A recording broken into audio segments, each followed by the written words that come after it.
Hello and welcome back to the show. Now, this week's guest is someone really special to me because she's actually one of the reasons I found the courage recently to go and stand on a stage and do my own talk. It was an event she co-founded with her friends Aidan and Darren, the brilliant Wilson's Republic up in Huddersfield. I'd been following her online for a while anyway before we met. Her Instagram is just fantastic. Her presence, the way she carries herself and how she shows up, it's all bold and completely unapologetic, full of humour and fun as you would expect from someone from that part of the world. She's the kind of person who makes you want to stop watering yourself down and just be yourself. Yeah, without worrying about what anybody thinks. But interestingly, after I met her, I realised actually she's just like all the rest of us. We have our off days, we sometimes get imposter syndrome, and we talk about that during this episode, why it can actually be, surprisingly, the fuel in your rocket rather than the thing that holds you back. We also talk about growing up as the different kid. That was something we share in common. We talk about the slow journey toward going all in on who we really are and why she ditched the rigid agency blueprint for a far more human, if I can put it that way, collaborative way of working. We also talk about leopard-print cars. Of course we do. It's Katy we're talking about here. Hollow social climbing, that greasy pole that isn't very appealing. And the simple truth that no one can really ever copy you because there's only ever going to be one of you.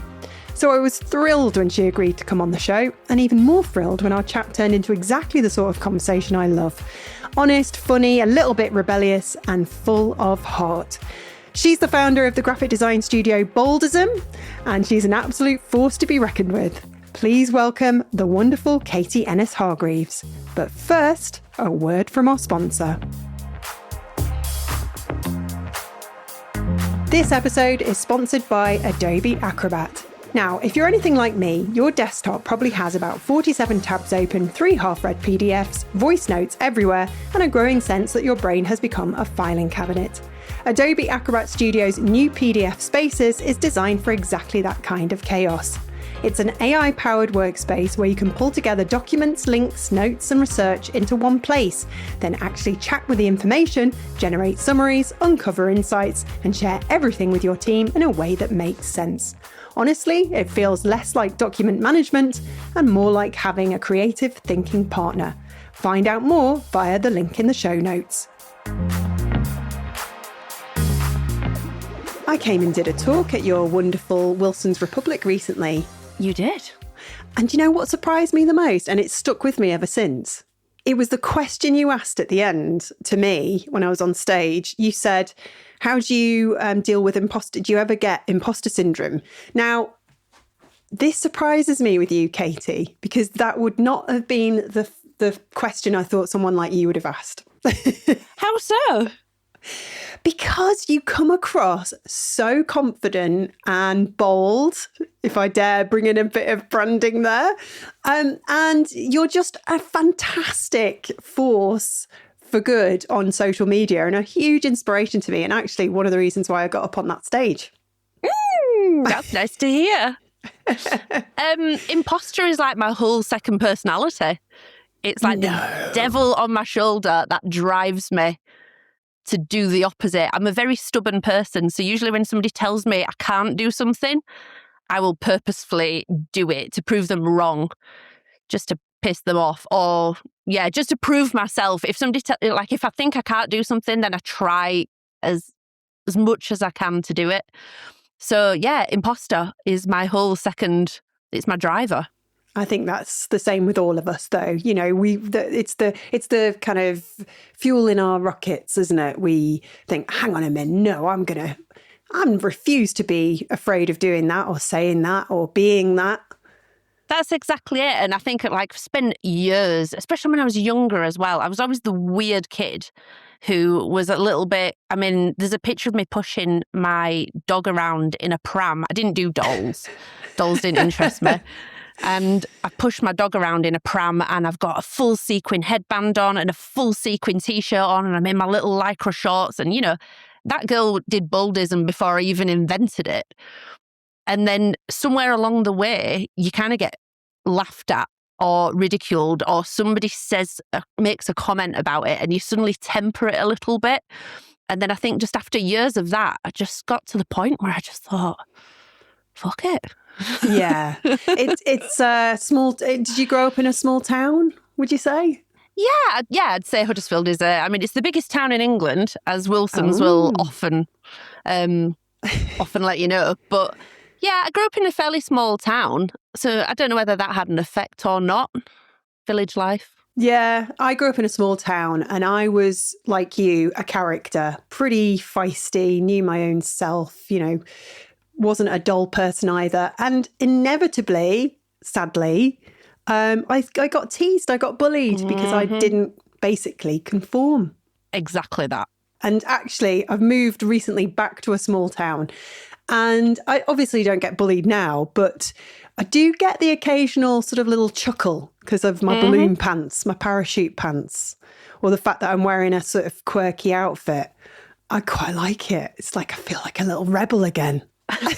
Well, that's the thing to lean more into, isn't it? It's the same thing. It's like the same thing with my car. Like my car's probably the most campiest car in the village. And then I'll come out of the gym and there's school kids like selfieing with it and stuff.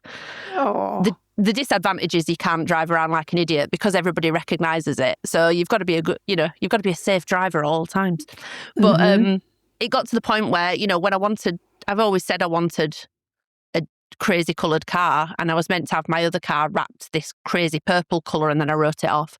And then my next car was meant to be iridescent, and then the engine went in that one. So when I got this one, I just thought, I like leopard print, and I've got a massive leopard print tattoo, and I thought, sod it, I'm going to get my car to match me.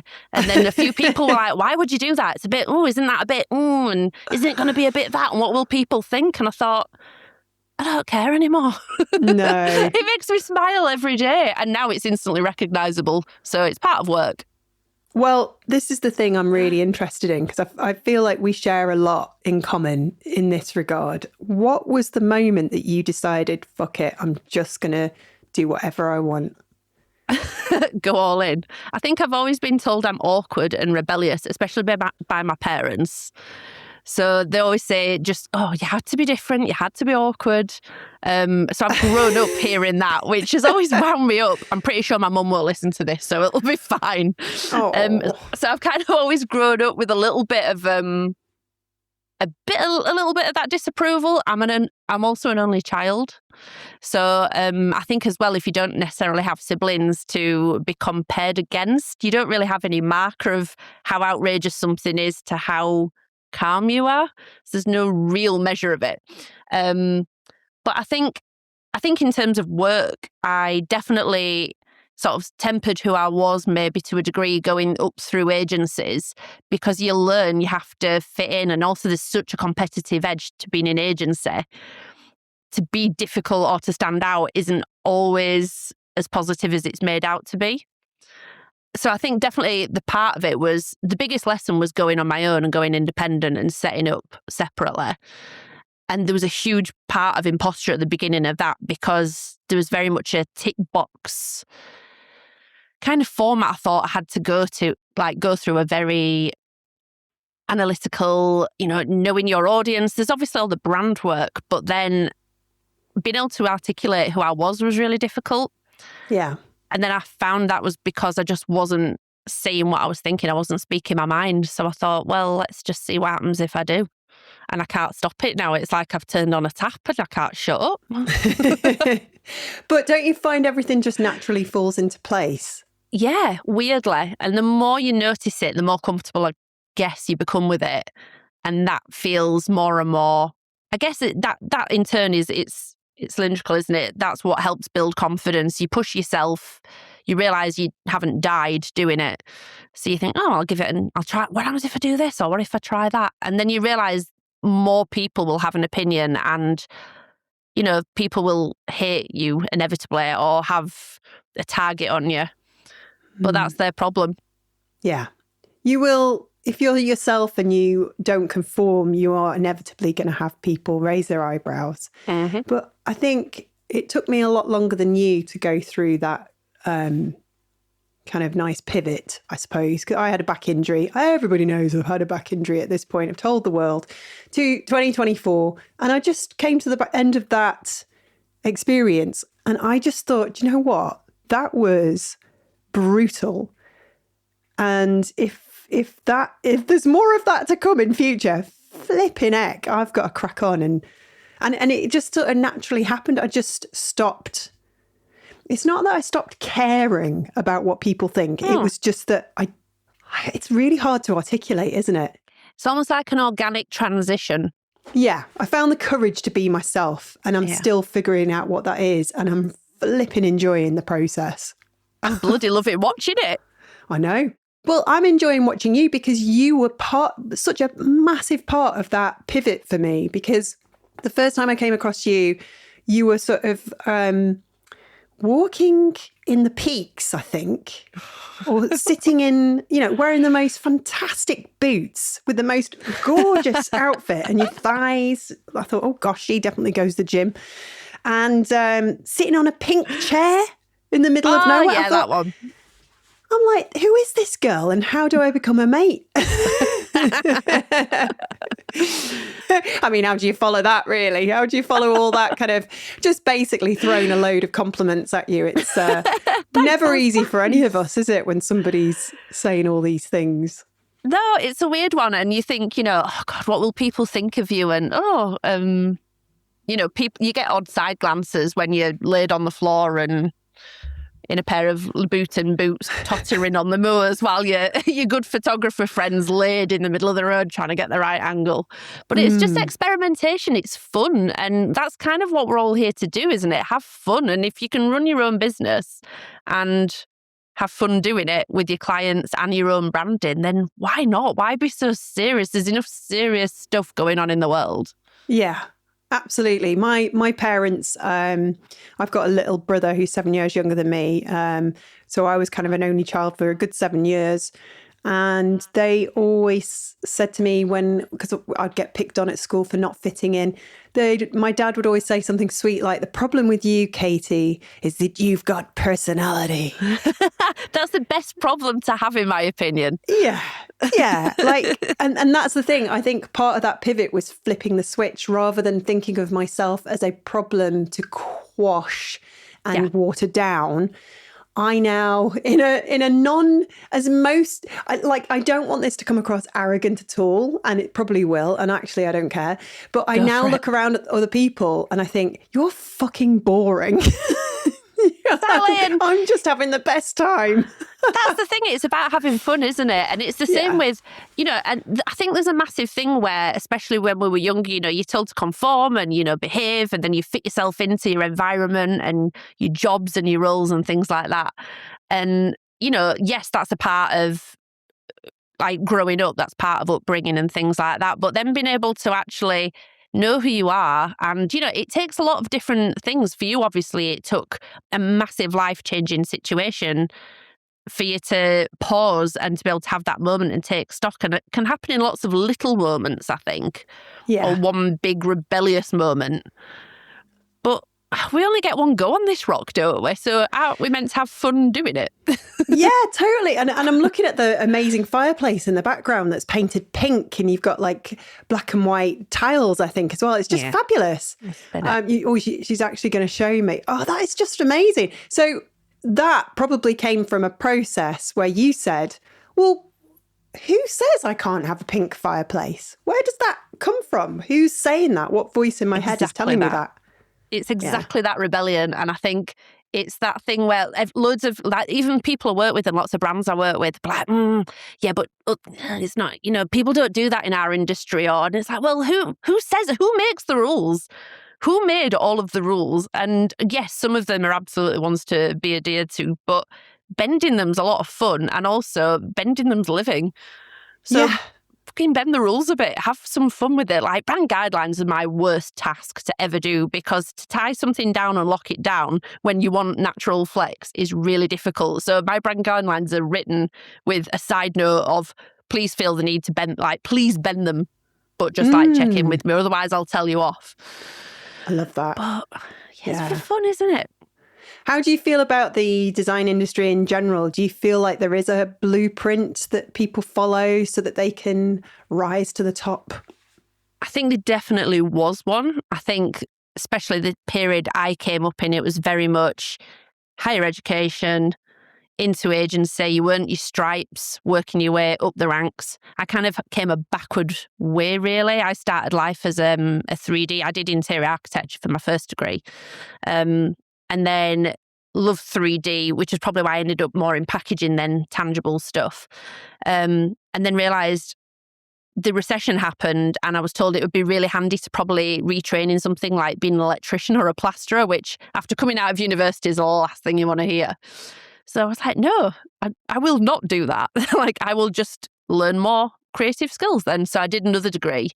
And then I've been able to fuse those together. So the interior stuff, I'm probably doing a bit more interior stuff more than ever now. But then went off to do graphic, which then led to branding.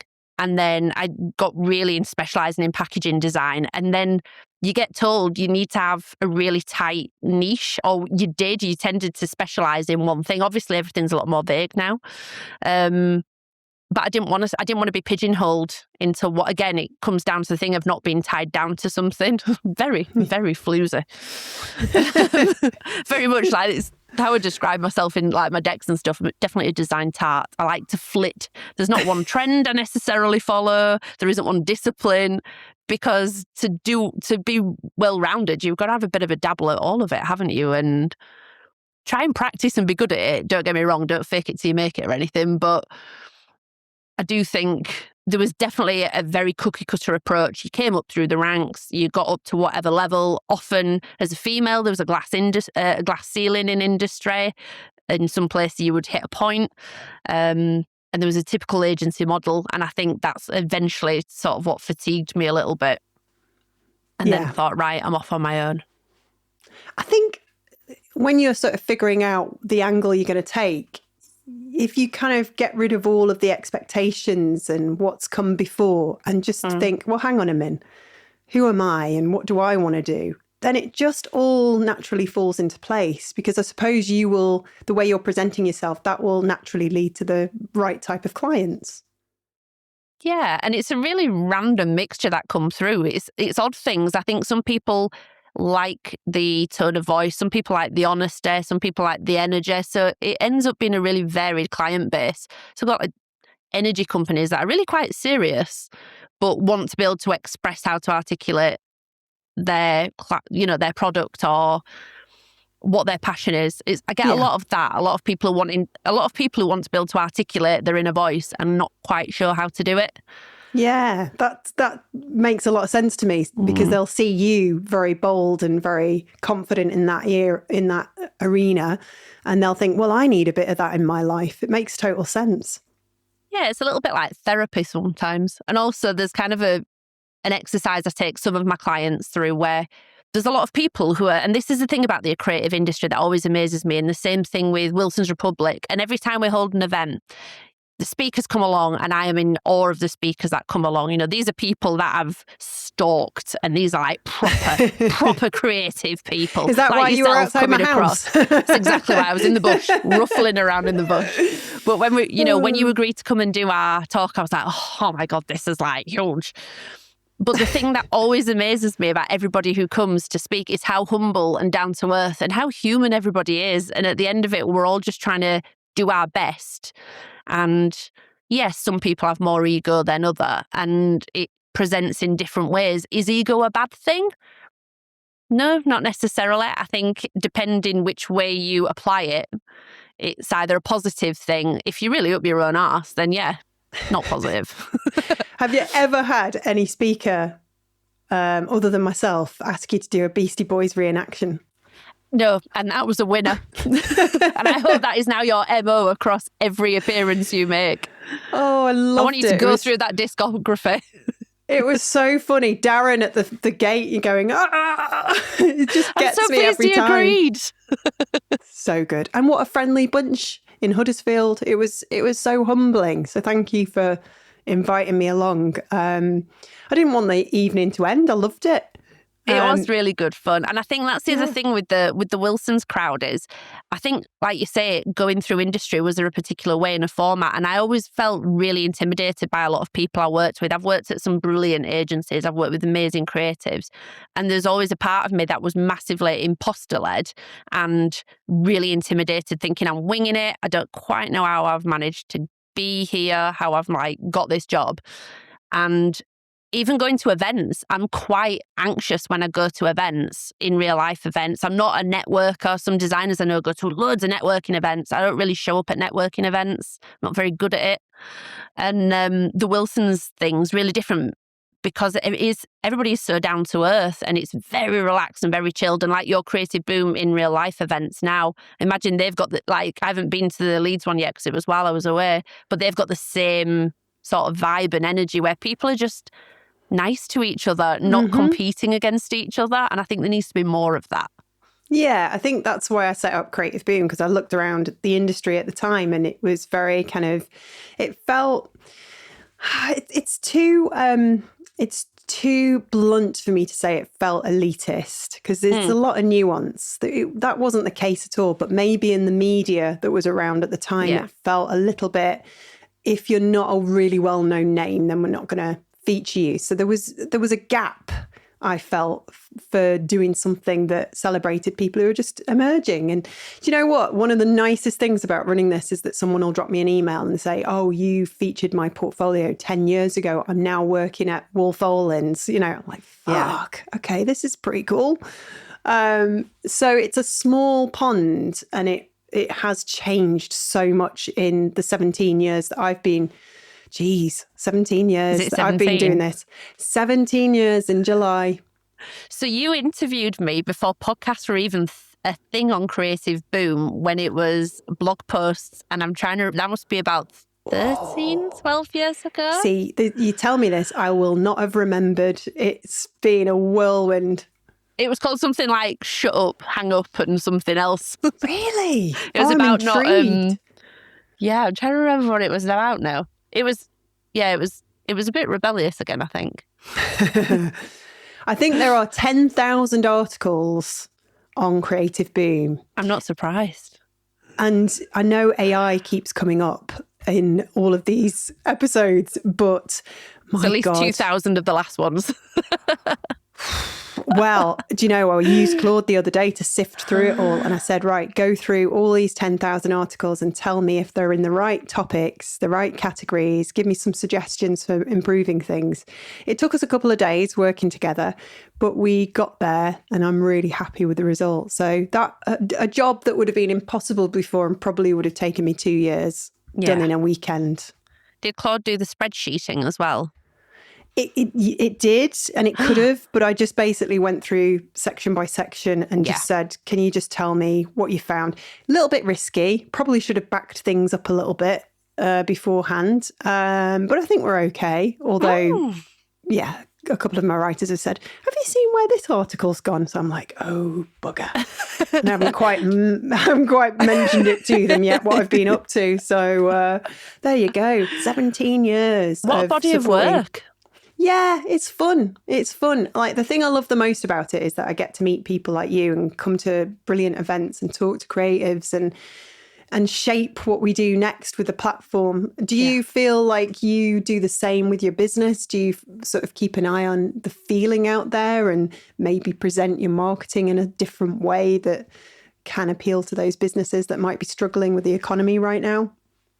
I think so. I think for initially, I looked what everybody else was doing and then purposely tried to do the opposite. So the they zig, I zag format, just because I didn't want to sound like everybody else. But I do think the market is changing at such a rapid rate at the moment. And I think being a part of Wilson's obviously keeps my ear very close to the ground on what's happening in different conversations. You're hearing it literally from the ground up, what's going on about, people obviously, like, there's redundancies and job changes and job description changes, all of these things. So I do think you have to flex more than ever now. You've got to be able to like tweak things and pivot things a bit more. I hate the word pivot. Why did I use the word pivot? I've been using pivot all throughout this conversation. That's why. That's where I've got it from. Thanks. We've pivoted. Pivoting, earworming me. It's banned. I'm sure Bill Nye would ban that word as well. Sorry, Bill. I'm going to start using the word authentic next. Jesus Christ. Oh, I know. I keep using it. It's just, I might start doing a list of banned words. You know, we can't use I think we should. Bullshit bingo. Bullshit bingo. Love it. We'll draw one up. Actually, that's great. We could do that on the community every Friday. The graphic design industry is full of bullshit bingo words. Yeah, like what? What do you kind of... it goes as far as your original blue sky thinking to, elevating. Let's elevate your brand. I mean, yes. God, if I had a penny for every time I heard that. Let's circle back on this. Circle back on that, loop me in. Can I just run this by you or run this past you? I want it to, I want to elevate it, but I want it to be premium, but I want it to be mass market for everyone. Brilliant. Gosh. Do you know, when I'm writing briefs to people, I'm like, oh God, do I sound like an absolute, idiot? And I guess whenever I've given a brief in the past, I just try and sort of be as open and as human as possible and just really, say this is what I want, and forgive me if I'm asking all the wrong questions or giving all the wrong information. But yeah, how do people find you? That's a very good question. There is, I think, a fair chunk of it's word of mouth, I think. It does help that I drive around in a leopard-print shiny car sometimes. So people can QR code that when it's parked in places. I'll get a message being like, I saw your car on the M1. Well, crap. Amazing. And I think social media has a lot to do with it. Initially, I was very much in that camp of it should be business and it should be very professional and there should be a certain way I present. And I've actually entirely changed the way I work probably in the last 12 months, where I think like we talk about format, there was very much that blueprint of how I thought projects go through the studio and how I work. And I've actually kind of binned that at the moment. So the process of where it was very much, you have your discovery call and then you have your deck sent to you and this, it's all well and good and it works for some people, but for me it doesn't. I'm better chatting to people. So I've gotten to the point now where I will work on, for example, a creative direction. I'll work on it all, artboards, messy, stuff everywhere, put it into some sense of cohesion.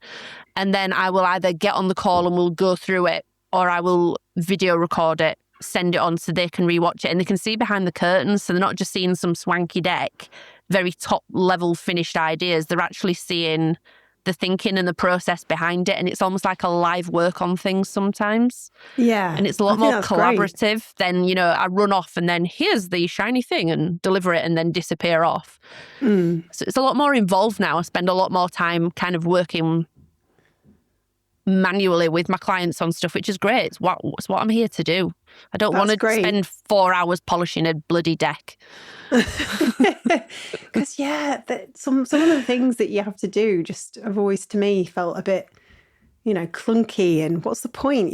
Just work together as a collaborating force and then you'll come out with if it's less sort of rigid and conforming to something, you can have more fun with it. Yeah, so much of it is so much perfunctory. And, what's the point of me charging a client for spending 3 hours perfecting a deck to them when I could be spending that 3 hours actually working on the thing that's going to make them the money further down the line? So I'm quite honest about it now. If you want somebody to take you through a very rigid, tidy, neat little process, I'm just probably not your person. No, well, they wouldn't come to you for that anyway, would they? Probably not. Adobe Acrobat is sponsoring today's episode, and I wanted to tell you about something new called PDF Spaces. And I think a lot of creatives, strategists and studio teams are going to find this genuinely useful. Because let's be honest, so much of creative work now involves pulling information from everywhere. PDFs, decks, briefs, research docs, links, notes, client feedback, transcripts, and then trying to make sense of all of it while your brain quietly melts. PDF Spaces basically brings everything together into one AI-powered workspace. You can upload up to 100 files, add web links and notes, and Acrobat's AI assistant can then summarize the content, answer questions, compare information across documents, and even generate audio overviews and presentations thanks to its integration with Adobe Express.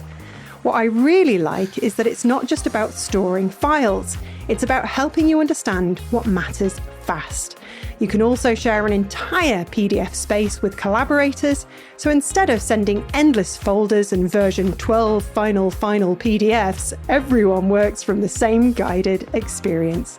And because it's Adobe, it's designed around actual creative workflows: research, strategy, campaigns, pitches, production, collaboration. All the messy, real-world stuff. You can explore PDF Spaces now via the link in the show notes. You mentioned before the difficulty in pulling apart the professional side and the personal side. Those lines definitely blur when I'm doing things to camera. You say there was a moment where you were trying to be professional.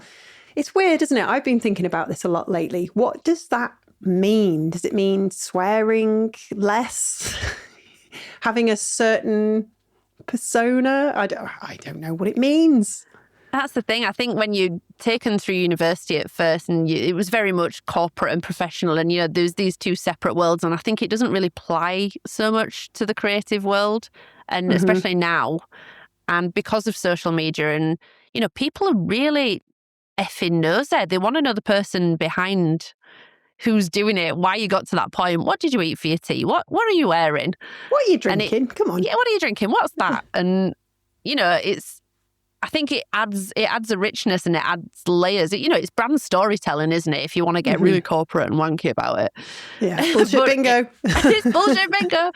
But, in real time, and I think I did struggle. I very much thought there was two ways I needed to present myself. And then they're both the same thing. That's the problem now. I can't separate myself from whatever it is. So there's no point in trying to fight it anymore. And if somebody thinks I am unprofessional for dropping F-bombs and showing the weird outfit I wore on Saturday night, then, they're just not my client. They're not your they're not your crew. That's what it is. Yeah, I get it. That obviously we're going to be professional. We're not going to be inappropriate. We're not going to do things that are, considered a bit out there. But sometimes I just can't help myself, Katy. And that's the fun part. Do it more. Oh, what do you think of this? I was at a shoot. I can't believe I'm putting this on the podcast. I was having my picture taken, and it's awkward enough as it is because you've got all this crew of amazing creatives around you who are being very professional and amazing and trying to put you at ease. And one of the guys said, "How tall are you, Katy?" I said, 6 foot. I said, I'm 5'10". I always wish I had a couple more inches. And I looked at him and went, "Steady." Don't they all? And I said to who was I saying to afterwards? I was like chatting with one of the stylists. I said, "Do you think that was inappropriate?" And she was laughing. She said, "No." She said, "Honestly, some of the things." And then she said, because she's amazing, she's worked all around the world. And she said, "Oh, the stories I could tell," which I won't, but all the famous models, all the kind of famous photographers. I was like, "Oh, how much do I need to give you alcohol-wise to get the dirt?" But no. It'll be worth it, whatever it is. But that's professionalism, isn't it? It's about, you don't gossip and you don't sort of, you let the industry find out for itself what people are. Yeah, basically. Exactly. And there is a lot of that. I think there is a lot of people out there who are a little bit sneaky. There's a little bit, You can see there's some shadowing. I had somebody rip all of the copy off my website once, which I thought, well, good luck with that, because, that doesn't sound like you at That's all. So I had to rewrite mine. It's shit, isn't it, when that happens, when somebody copies what you do?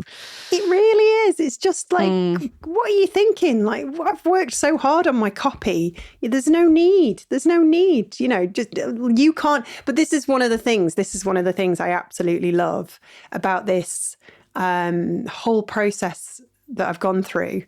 It's realizing that they can try to copy and take what you've done and do the same thing, and they can get so far, and I wish them all the luck. But the problem is, nobody can be me. Yeah, 100%. Like Creative Boom has an edge because of me, and it's taken me a long time to realize that. So yeah. It's a nice thing to realise. They can try and copy, and it's very flattering, but I'm afraid there's only one Katy Cowan. Exactly. Snaps to that. But this is the thing, I think, why would you want to be a poor imitation of somebody else? It's tricky. It's one of those things, we find confidence where we can, and for some people that's imitating something else. Mm-hmm. And, that's fine. But sometimes there's a process that I take my clients through who have got these amazing brands and businesses, but are a little bit too shy to be in them. Mm-hmm. So we kind of make we make their persona, which is almost like a stage persona, which is kind of, in a way, I think probably how I got to this point a little bit. So if BOLDISM's like its own stage persona, then that's the part I play. And then there's there isn't a private life as well. Mm-hmm. But it helps them to step into a slightly different stage character, which then, you play that part, and then you can withdraw apart from it and don't worry too much about what people think. Mm-hmm. But you should, to imitate somebody else is just makes me a bit sad, really. Yes. Have you heard of this thing? It's called cargo cult. Oh, no, do tell. It was something that came out of the indigenous Melanesian populations in the South Pacific during the early 20th century, especially around the World War II. It was basically watching foreign soldiers, as in probably United States soldiers, receiving vast supplies, that were flown in and on a sort of temporary runway. And then they sort of basically mimicked it with real sort of ritualistic, such as, I don't know, constructing fake airstrips and radios, and believing that would be what would cause their ancestors to send similar wealth. Right. Yeah. It's a different kind of manifesting.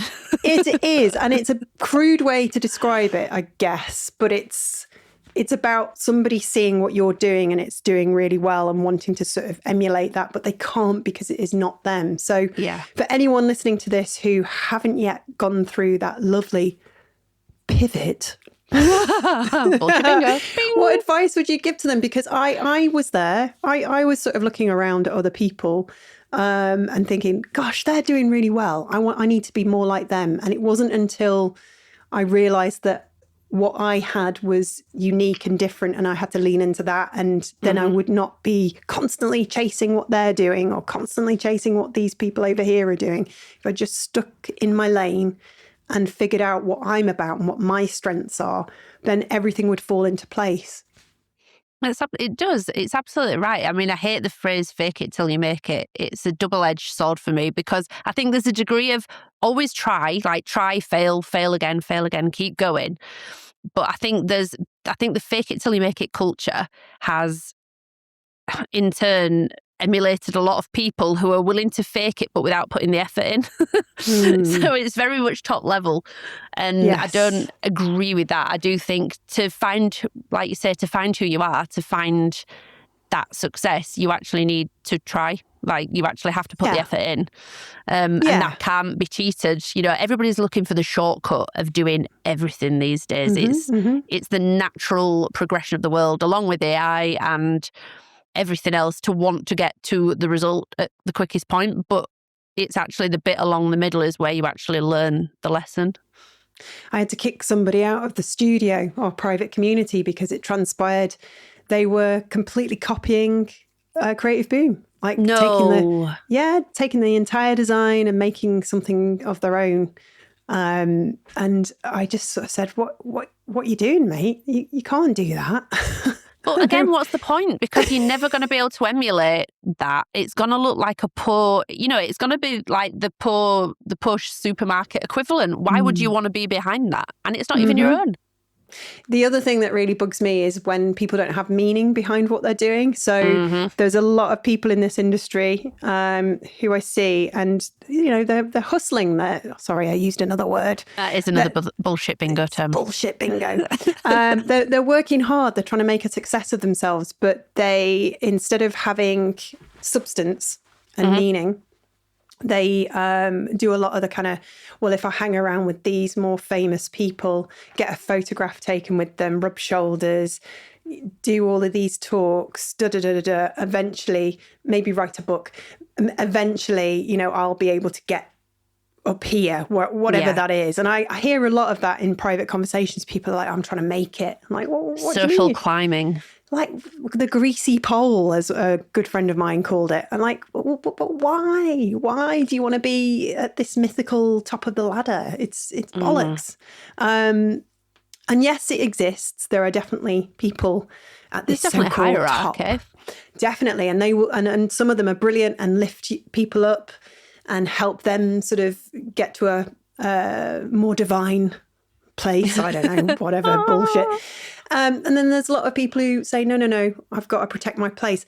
And that happens across lots of industries. I didn't realise how brutal it is in the fashion industry that if you're a makeup artist and you have lots of amazing gigs, if you stop even for a minute, there'll be 50 makeup artists waiting to sweep in and take that client. Yeah. So it's that kind of, I understand it, but that particular person who climbs but with no substance and will just take what they can from each person and then move on. It's like being chewed up and spat out, They're like little sharks. It's easier to spot them as you get older, and you have to treat them with dignity and respect and understand that that's just the way of the world and the industry, and sometimes that just happens. But for the most part, you just have to assume the best of everyone, I think. That's what keeps me sane. Definitely. Substance is what I look for in people. What are you doing that has meaning? And you, Katy, have meaning. Why, thank you. So do you, love. Well, we try, don't we? We're trying to do some good in the world. You and your leopard-print car, and spreading joy across the land, and doing some brilliant work and brilliant things. I mean, Wilson's Republic is a 10-year institution, and you must be so proud of it. I was really proud when the guys asked me if I wanted to be a part of it. Yeah, I was really, really, I was honoured, because again, it's a grassroots organisation, and it's a lot of time and it's a lot of effort. But again, it's about people, and it's about the connections, and it's about the good, and it's trying to remove, like you say, that greasy pole. It's a little bit, we learn, and we're in awe of all these people that we speak to and that we get to come along. But at the root of it all is actually the people that make the community, and that's where. Those are the people who I have even more respect for. People always say, like, who's your dream designer and things like that. And yeah, there's a couple of top level ones I have, and there's a load that I respect and think are amazing. Mm-hmm. But there's people who are probably I'm closer to at a lower level, who are far more inspiring to me. There's no such thing as levels.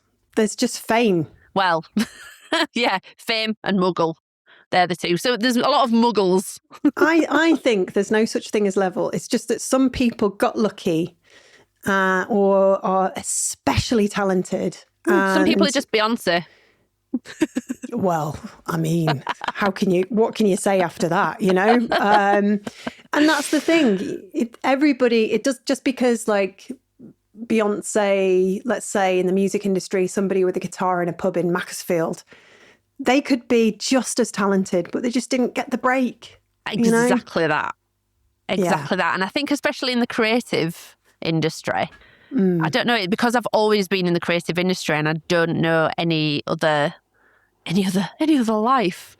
And I think because of especially coming up through agency as well, you're very much pigeonholed into levels and disciplines and stuff. And again, that was a thing I wanted to rebel against. But there's so much creative talent in the world.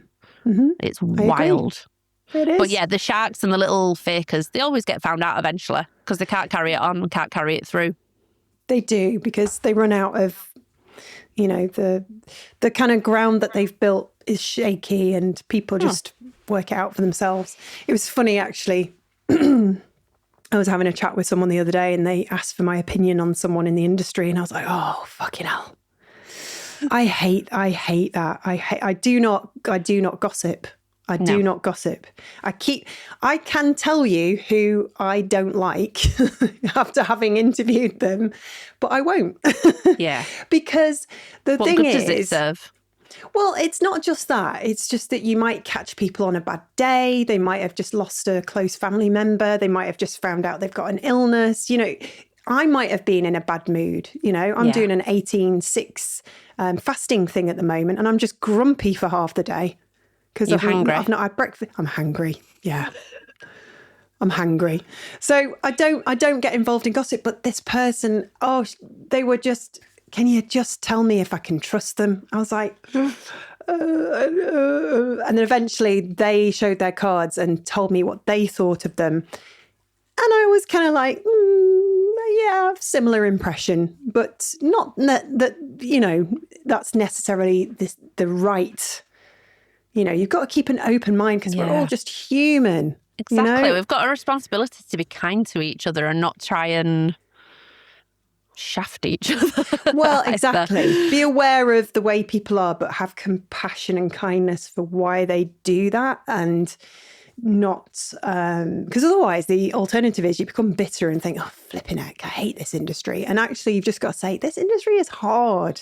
I don't blame people for behaving in a certain way, but if it's anything, criminal, then, well, that's a completely different story. Now, going back to talking to camera, because this is the question I really wanted to ask you. When you first started doing that, did you find it really awkward? Was it that kind of trying to be professional, didn't quite know how to be yourself? Did you have to go on a bit of a journey to be comfortable being yourself? Yeah, I'm still not comfortable necessarily being myself now. Well, who is? That's the thing. It's not. I think the impression, because of the brightness, and obviously it's all boldism, is that I have this automatic confidence.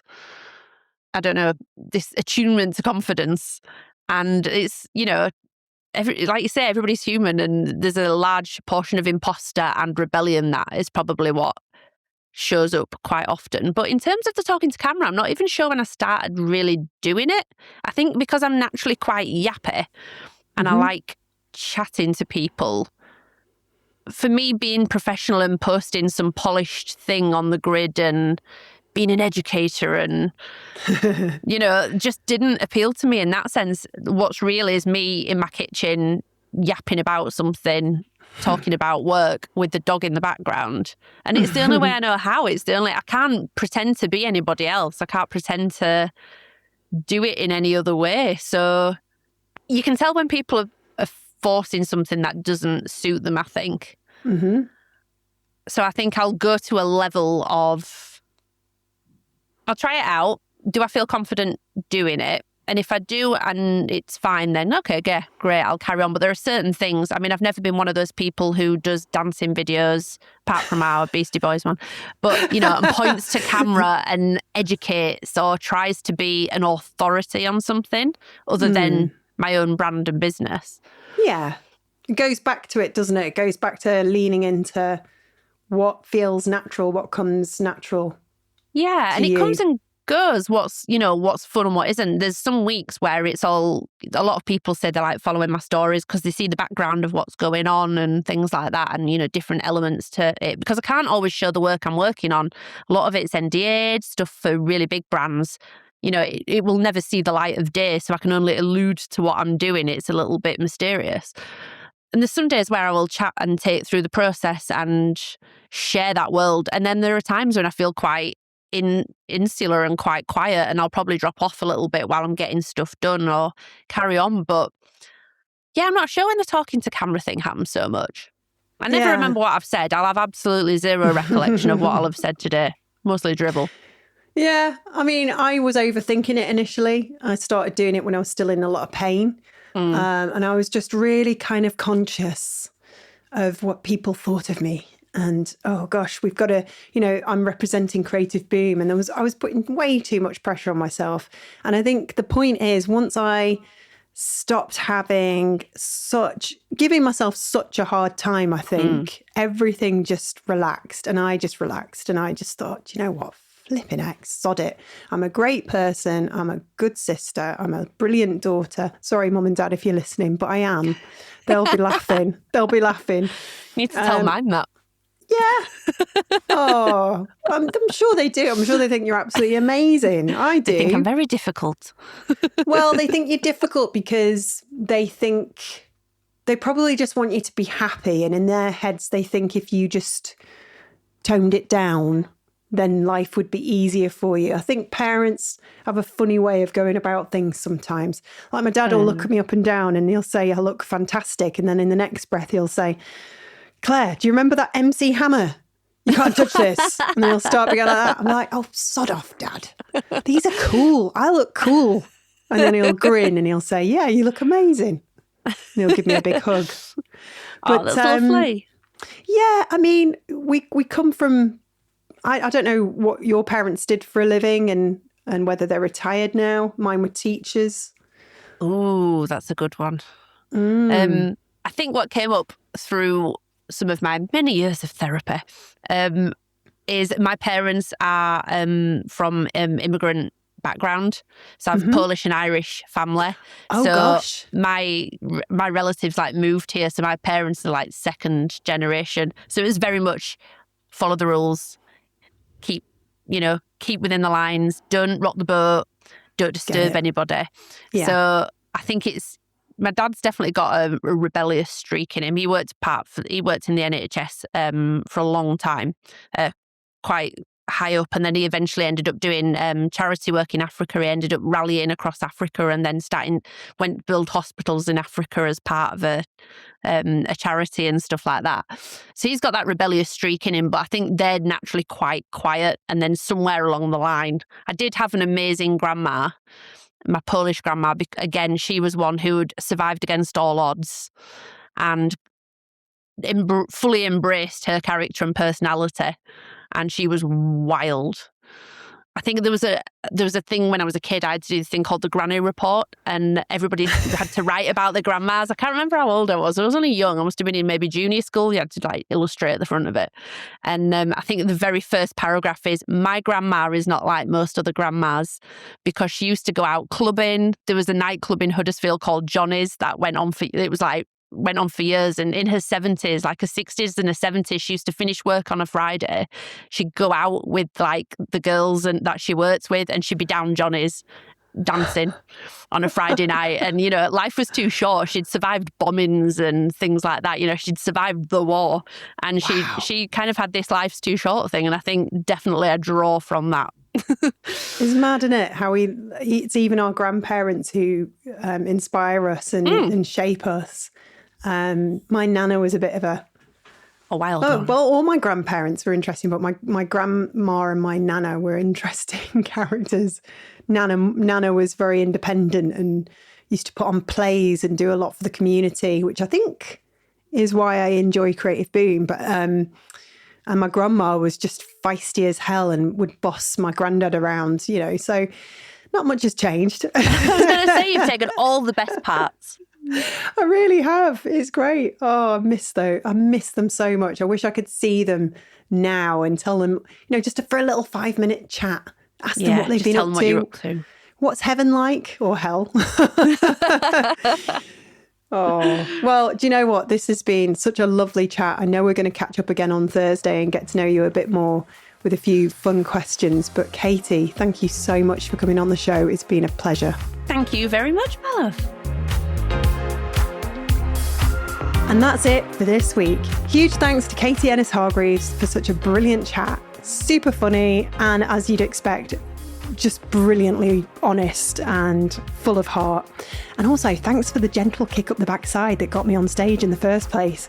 It really helped. It was part of my little journey on finding myself. And yeah, it's been quite a couple of years. So thank you, Katy. If you're not already following her, go and find BOLDISM online and treat yourself to a bit of leopard-print joy on your timeline with very much a ton of sparkles and, well, just wow, you'll see. Now, don't go anywhere just yet because Katy's back later in the week for The Spark, a few quick fun questions where we get to know her a little better. You don't want to miss that. If you enjoyed this one, do me a favour and share it with a friend who could use a little permission to be bolder this week. And as always, thank you so much for listening. Take care, be kind to yourselves, and I'll see you next time. Thanks again to Adobe Acrobat for sponsoring this episode. If you want to explore PDF spaces and see how Adobe is rethinking the way we organise, understand and collaborate around information, head to the link in the show notes. Your future overwhelmed brain will probably thank you.